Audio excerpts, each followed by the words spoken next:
रही है और हमारे जीवन का निमित्त मात्र फल देने से अगर धरती माता उतरकर साइड हो रही है तो आप समझ लो कि हम जो सत्संग में दिन रात समय दे रहे हैं तो ये सत्संग का कितना बड़ा महत्व होगा। इसीलिए प्रेमियों, हमें कभी भी संकोच नहीं करने चाहिए कि बार बार सत्संग होता है, हर बार सत्संग होता है, उन्हें कोई काम नहीं होता है।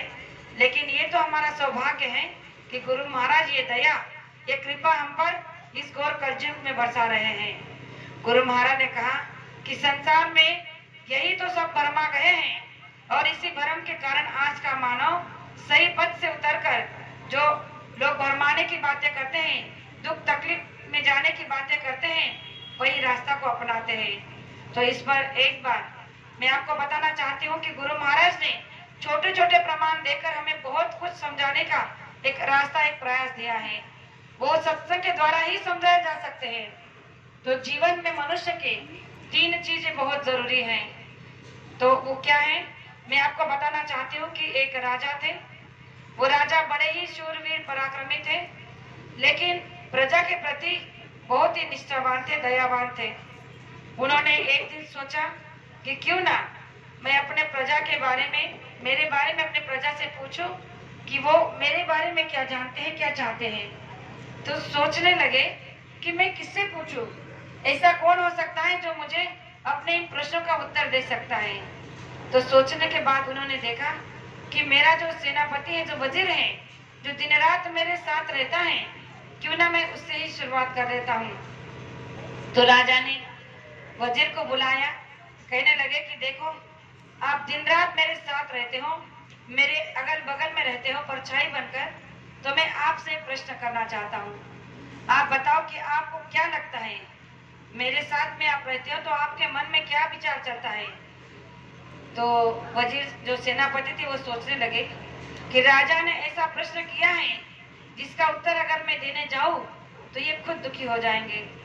फिर भी राजा समझ गए कि इनके पास में प्रश्न तो है, उत्तर तो है, लेकिन ये बता नहीं रहे हैं। तो उन्हें और जोर जबरदस्त की, कहा कि देखो, मैं इस बात के लिए तुम्हें कीमत दूंगा, अगर आज तुमने अपने दिल की सच्ची बात मुझे बता दी कि आप मेरे बारे में क्या चाहते हो, क्या जानते हो, तो मैं आपको आपके मुंह मांगी कीमत दे सकता हूँ।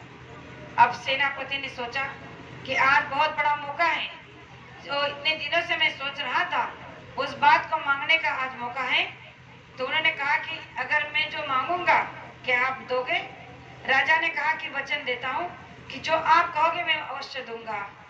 तो वजीर ने कहा कि देखो, मैं दिन रात आपके साथ रहता हूँ तो यही बातें सोचता हूँ कि काश इतनी जमीन, जायदाद, धन संपत्ति और ये राजपाट अगर मेरे पास होता तो मैं कितना खुश नसीब होता, लेकिन ये मेरे सौभाग्य में नहीं है और मैं आपसे ले भी नहीं सकता, इसलिए मैं हमेशा दुखी रहता हूँ। तो राजा ने कहा कि अच्छा, तो तुम्हारे दिल में ये हमेशा यही बातें रहती हैं। कहने लगा कि हाँ, जब आपने सच पूछा तो मैंने सच बता दिया। तब राजा ने कहा कि देखो, तुमने शर्त के मुताबिक मेरे प्रश्न का जवाब दिया, अब मैं भी अपनी इस शर्त जो मैंने रखी थी, जो आपको दी थी कि मैं आपके मुंह मांगे आपको दूंगा, लेकिन उसके साथ मेरी भी एक शर्त है। अब वजीर सोचने लगा कि जब मांगने का मौका आया है तो कुछ अच्छा ही मांग लूंगा। राजा ने कहा कि देखो, जब तुम अपने मुंह मांगी कीमत मांगने वाले हो तो मैं आपसे केवल 3 प्रश्न करूंगा और उन 3 प्रश्नों का जवाब अगर आपने सही सही दे दिया तो फिर आप जो चाहोगे वो मैं आपको दे दूंगा। तो वजीर ने कहा कि ठीक है, आप पूछ सकते हो।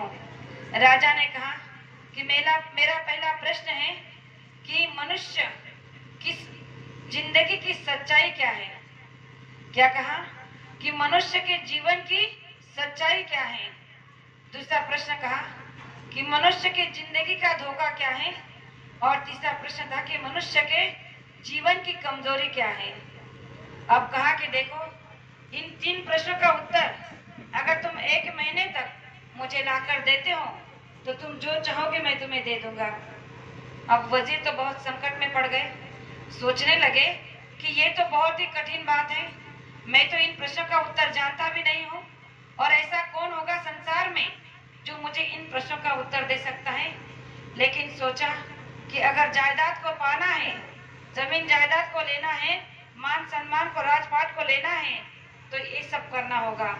कहने लगे कि ठीक है, 1 महीने का समय आपको दिया, जाकर 1 महीने के अंदर आप इन बातों का खुलासा कर लाओ।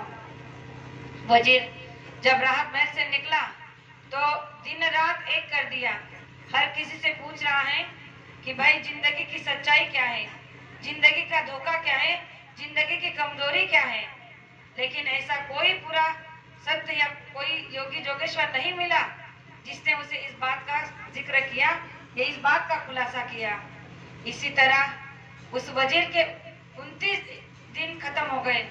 अब 1 दिन बचा था, महीने का आखिरी दिन